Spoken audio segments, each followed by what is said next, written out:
Les hormones, en fait, affectent le métabolisme et ces troubles du métabolisme créent donc aussi un plus grand stockage de graisse dans le corps, d'accord? Par exemple, le stockage de graisse au niveau de l'abdomen, la graisse abdominale, par exemple, ou alors la graisse au niveau des bras. Voilà, ce genre de stockage un peu déséquilibré et désordonné dans le corps est très souvent dû à un trouble du métabolisme. Alors, d'autres hormones qui sont aussi très importants dans ce processus métabolique, ce sont les hormones thyroïdiennes, T3 et T4. Chez les femmes qui sont en hypothyréose, d'accord? Les femmes qui sont en hypothyréose, qui ont voilà, un taux bas de ces hormones thyroïdiennes, elles ont un métabolisme ralenti. Qui dit métabolisme ralenti dit aussi un métabolisme qui favorise le stockage. Et qui dit stockage dit aussi stockage du sucre en graisse. D'accord? Et cela, voilà, malheureusement, cause donc une prise de poids qui n'est pas contrôlée par la femme. C'est la raison pour laquelle parfois certaines femmes, ce n'est pas juste l'alimentation, nous revenons sur l'alimentation dans les facteurs exogènes, ce n'est pas uniquement l'alimentation, mais c'est aussi beaucoup le métabolisme qui cause chez certaines femmes ce stockage de graisse un peu plus élevé que chez d'autres femmes. D'accord? Alors,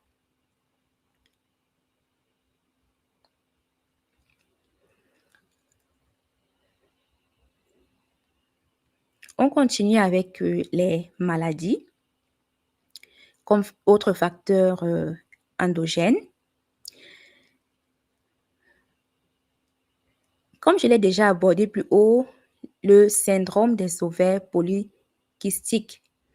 Malheureusement, c'est un syndrome, voilà, c'est une maladie gynécologique qui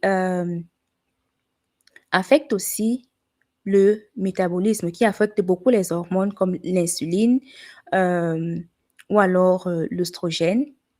Et ça cause donc un trouble du métabolisme. Et on revient encore au niveau des hormones. Voilà, il y a le stockage des graisses est plus élevé et ça cause donc cette prise de poids non contrôlée.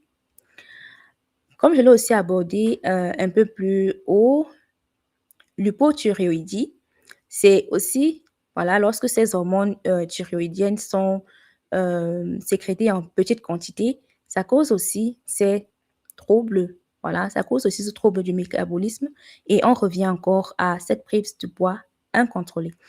Voilà, les maladies qui causent la résistance à l'insuline, euh, par exemple le diabète de type 2, voilà, cause malheureusement encore ces troubles du métabolisme.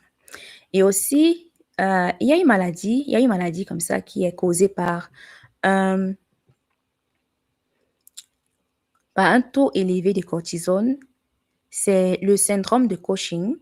Et parfois, ça arrive lorsque certaines femmes ont un traitement qui utilise les corticoïdes, voilà, comme traitement.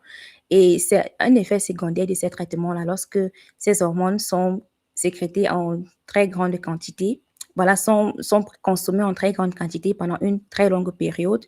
Il y a entre autres, ça cause entre autres ce problème de métabolisme et ça cause aussi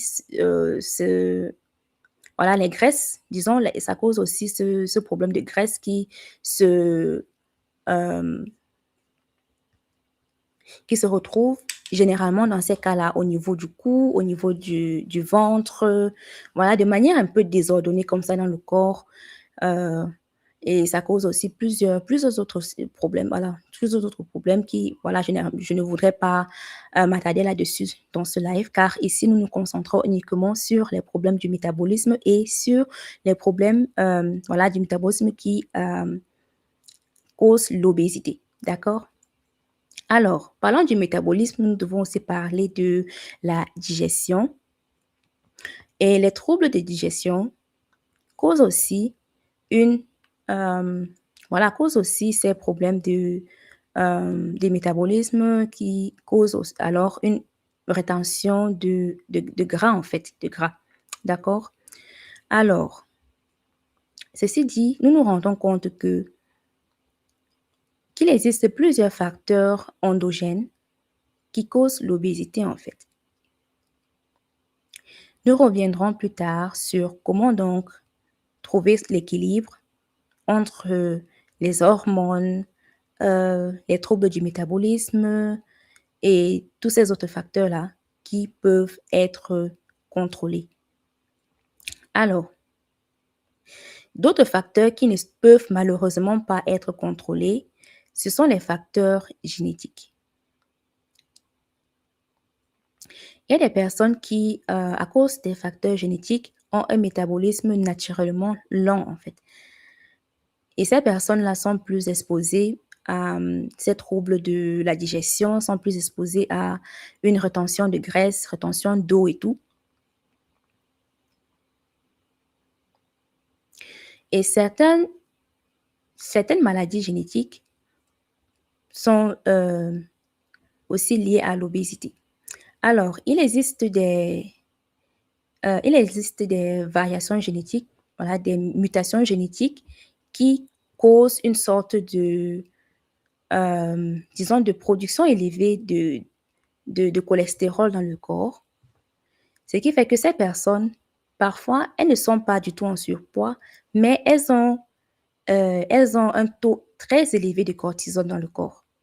Et ça peut vraiment être très, très dangereux. Parfois, ces personnes, déjà à l'enfance, ont des maladies cardiovasculaires très graves, se retrouvent avec un infarctus du myocarde très tôt, ou alors un AVC très tôt.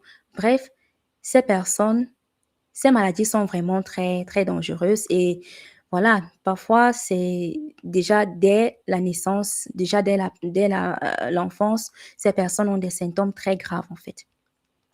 Ou alors, certaines personnes ont des mutations, disons, moins modérées qui, se, qui font que ces personnes ont très tendance à être en surpoids,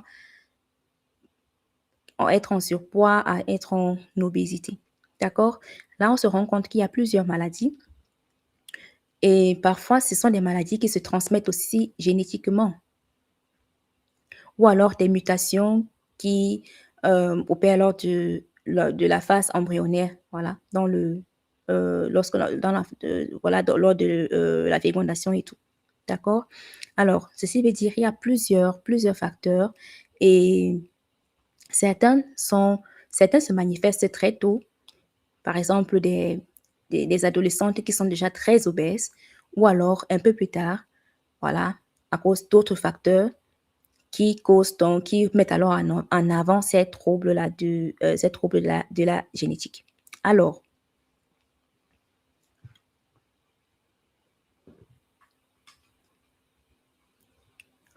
voilà, c'est euh, en résumé les facteurs endogènes.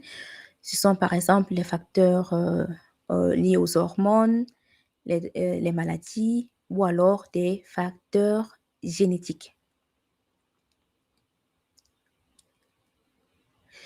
Alors, on continue avec les causes exogènes. Voilà, ce sont des facteurs externes, comme par exemple l'alimentation, la sédentarité, le stress chronique. Alors, commençons par l'alimentation. Maintenant que nous savons qu'il existe des facteurs endogènes, qu'il existe même des facteurs génétiques qui causent l'obésité, nous comprenons donc mieux pourquoi certaines femmes ont beau manger des grandes quantités de nourriture et de grandes quantités de fast-food, mais ne prennent jamais 1 kilo de plus, ne prennent jamais 1 gramme de plus. Alors, c'est justement parce qu'il existe tellement de facteurs que l'alimentation, c'est parfois dans certains cas juste la cerise sur le gâteau, en fait. D'accord? Mais qu'à cela ne tienne, il faut quand même tenir compte de son alimentation. C'est très important d'avoir une alimentation variée, une alimentation saine, d'accord? Alors, car ce n'est pas avec une alimentation saine, on évite pas seulement l'obésité, on évite aussi plusieurs autres choses et ça permet aussi d'avoir une sorte de clarté mentale, d'accord? Alors, ceci veut dire dans l'alimentation, voilà, les fast-foods, les alimentations riches en sucre transformé, manger beaucoup de nourriture industrielle, les boissons sucrées, les sodas, ou alors juste avoir un très, très gros appétit, la gourmandise, heu, grignoter ses émotions, grignoter lorsqu'on ressent des émotions fortes et tout. Bref, ces troubles de l'alimentation sont aussi, voilà, des facteurs qui influencent donc le poids, en fait. Car mais on se rend compte que c'est pas uniquement l'alimentation. Comme je l'ai déjà dit, il y a certaines femmes qui ont beau manger des très grandes portions, mais ne prennent pas un gramme de plus et certaines femmes ont beau faire des jeûnes intermittents, ont beau faire des jeûnes au chou et tout, mais n'arrivent toujours pas à perdre ces kilos de trop.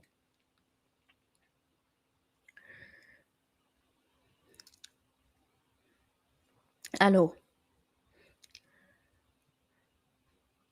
au niveau de l'alimentation, il y a quand même quelques, disons, quelques schémas, voilà, qui prédisposent à une prise de poids excessive. Comme je l'ai déjà dit plus haut, le fait de grignoter à toute heure, grignoter voilà, lorsqu'on ressent des émotions fortes, grignoter ses émotions et tout cela, ce sont des facteurs qui sont très facilement évitables. Ou alors la gourmandise et tout, ce sont des facteurs qui sont très, très facilement gérables en fait. Voilà quoi, c'est très facile. Nous reviendrons dessus dans une prochaine partie du live. Alors, je continue avec la sédentarité. Oh là là, la sédentarité, c'est la maladie du siècle, en fait, la maladie du siècle, avec et les home office euh, et les plateformes de streaming. Et bref, les êtres humains se déplacent de moins en moins. Et qui dit se déplacer de moins en moins dit aussi on ne fait plus assez d'efforts. On ne fait plus assez d'efforts, voilà, toute l'énergie, tout ce qu'on mange. Voilà, en fait, lorsqu'on mange, on a besoin de décharger cette énergie aussi après, d'accord? Et on parle souvent de déficit calorique, d'accord? C'est-à-dire la quantité que tu manges, la quantité de calories que tu consommes doit être inférieure à la quantité de calories que tu dépenses. Ceci te permet de perdre sainement du poids sur le long terme. Mais avec le style de vie sédentaire que malheureusement beaucoup de personnes vivent aujourd'hui, il est difficile d'avoir ce déficit-là. Et voilà, plusieurs personnes se retrouvent en train de prendre plus de calories et encore plus et encore plus et encore plus, mais dépensent de moins en moins. Mais que fait le corps avec ce surplus de calories? Il le stocke, il le stocke, il le stocke et ainsi les kilos s'accumulent de jour après jour, jour après jour. Et voilà, après un mois, 2 mois, 6 mois, on se rend compte qu'on a pris 10 kilos, mais on ne sait pas, on ne sait pas comment ça s'est passé, pourquoi est-ce qu'on a pris ces 10 kilos et pourtant voilà, on n'a pas du tout, on a respecté son régime et tout. En fait, même si tu respectes ton régime et que tu ne dépenses pas assez, ton corps finira toujours par accumuler cette énergie, entre guillemets, pour plus tard, entre guillemets. Et lorsque ce plus tard n'arrive jamais, voilà, les kilos arrivent. Alors, on continue avec le prochain point, le stress chronique. Voilà, avec notre société aussi, c'est pas facile de se libérer de son stress. Tout est stressant, que ce soit le travail, que ce soit l'école, que ce soit la vie privée. tout est stress en fait. Et ce stress chronique, voilà, influence aussi notre poids à plusieurs niveaux. Lorsque, par exemple, on mange ses émotions, euh, une tranche de gâteau lorsqu'on est fâché, encore de la crème et encore de la crème et encore un soda. Bref, ce stress-là qui pousse à manger lorsqu'on a des émotions fortes, c'est aussi un facteur qui cause l'obésité sur le long terme. Ou alors le stress on est tellement stressé qu'on n'a pas assez de temps pour se faire un bon repas sain et on se retrouve en train de manger les fast-foods tous les jours de la semaine. Bref, sur une période donnée, tout cela commence à peser en fait, à peser sur le corps. Et voilà. Et aussi, le stress chronique cause aussi un déséquilibre hormonal. Nous avons parlé tout à l'heure du cortisol euh, et comment le taux de cortisol élevé aussi favorise l'accumulation des graisses, voilà, de la graisse abdominale par exemple.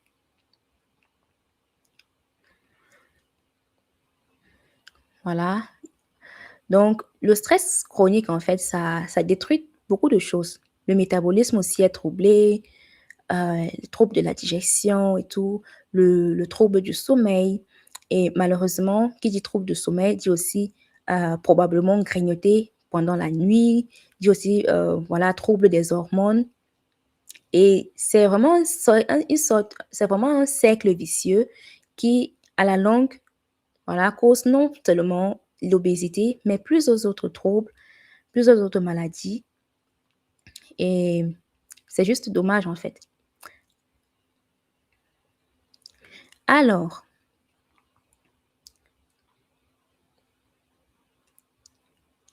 voilà, ce sont les facteurs exogènes. Alors, lorsqu'on parle d'obésité chez la femme, il est aussi très important de parler d'une autre forme d'obésité qui est souvent source de stigmatisation chez beaucoup de femmes dans la société.